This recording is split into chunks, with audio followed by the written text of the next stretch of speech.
I want to give you a quick update on what's going on in the gardens here. This is an area that we cleared, and we've got this area over here. We threw a bunch of sticks and stuff. This actually goes back about another 30 or 40 feet, and I've got a friend with a chainsaw coming over tomorrow. We hope to clear this area, and then I am going to put in some grain corn. Corn is a real good crop for just recently opened areas, so I'm going to go with the corn first. And you know, we have to throw a lot of stuff around. We kind of cleared and threw things towards the woods and then realized we should have saved more space and thrown them somewhere else. But you know, we'll get the corn in there anyways. I've got some help coming over tomorrow, so it ought to be all right. One thing about grain corn, it's also Marjory Wildcraft's favorite. I just finished watching her video. I think it's called Grow Half of Your Food. How to grow half of your food and like in your backyard for 1 hour a day. I think that's what it is. Anyhow, I just watched it. It's really good. It's you can watch it for the next couple of days for free, and then I think it's a $20 download. But she also gives you like booklets and that kind of stuff. It's good, and I like Marjory. She's a friend of mine. So I will put a link below this video so you can watch it too. It's quite enjoyable. She's basically showing you how to grow 1,000 calories a day in the normal backyard. So I'll put a link below this video. All right, now check this out. Oh, there's my silhouette holding a camera. That's exciting, isn't it? Okay, right here, these are watermelons. These are my daughter's. She put these in, and she wanted to mark them to make sure the kids didn't step on them. We've been clearing a bit at a time, but there's a whole bunch of little stakes and things that, like this, you know, the remnants of seedlings, saplings coming back up, like these things. This is a really, really hard wood. It's like a briar of some sort. You could probably make pipes out of it. Very, very hard wood, and it comes back. But it's a nitrogen fixer, so probably just leave it. Right here was the remnants of a septic tank, and it's actually quite dangerous. It goes down like 6 or 8 feet. It's wide open. It's full of mosquitoes. But we found some of these metal panels the kids did, so I stuck them over when we were scrounging around, and I just wanted to get something over it so nobody fell through. These here are some of the long neck Seminole pumpkins. My 8-year-old is growing these, and he really wanted to get some pumpkins in, and these are just nice. It's interesting, we threw some, they look very good and green, and we threw some of this compost on top of them. It's actually very dry. The season is very dry right now, so the ground is dry. We've been hauling water over, but I want to show you how compost forms. I think compost is hard to make. It's not really.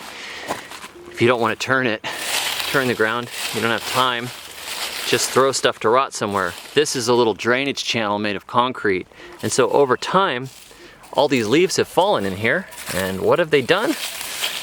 They've become beautiful compost.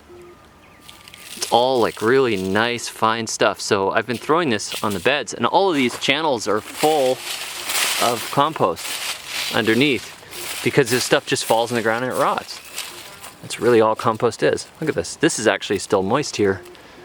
It's very beautiful, and this is no work compost. So you have a place out of the way, just throw leaves on it, it will turn into compost, as I talk about in my book, Compost Everything. I'll put a link to that too. I'm kind of in a linking mood today.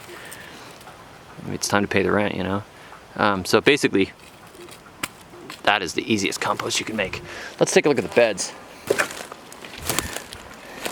This bed here is planted with ginger. The ginger won't come up for a month or two, but the watermelons that are planted on 3 little hills are already coming up. Watermelons right there. And this is the 3rd watermelon hill right here. See the little watermelons coming up?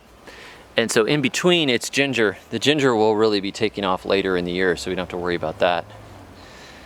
This bed here is looking nice. We've got lettuces running down the middle. We've got some peppers in here. There's some bell peppers and there's some Tabasco peppers. We've got both. This bed right here is my 10-year-old built this bed. This is all ginger. He did really well on ginger last year if you saw the ginger harvest video. Hey, I'll put a link to that too. The ginger harvest video from last year, you can see what he did. He grew like, I think it was 58, 60 pounds, something like that, and then he sold it. So he said he's gonna plant more. This is about twice as big as the last one. This bed here has been mulched with seaweed as an experiment, and you'll see that in another video. I filmed that, and I'll post that soon. Those are looking good. There's some cabbages in here, there's some broccoli, there's some lettuce, and there's some tobacco. This one is peppers and lettuces with some celosia down here at the end. These are celosia. People often plant these just as an ornamental, but they're a relative of spinach and amaranth, and they're really good. Very good green. They're not good raw, but they're good cooked. There you go, that's what's cooking right now. And soon, all this will be opened up as well. And we'll see what happens. Anyhow, go check out the link to the grow half of your food video. Like I said, it's free for the next, I think there's 2 days left to watch it for free. And Marjory's got some good ideas. I enjoyed watching it this afternoon. And I will bring you back and show you more on what's going on here in the future. Thanks for watching. And until next time, may your thumbs always be green.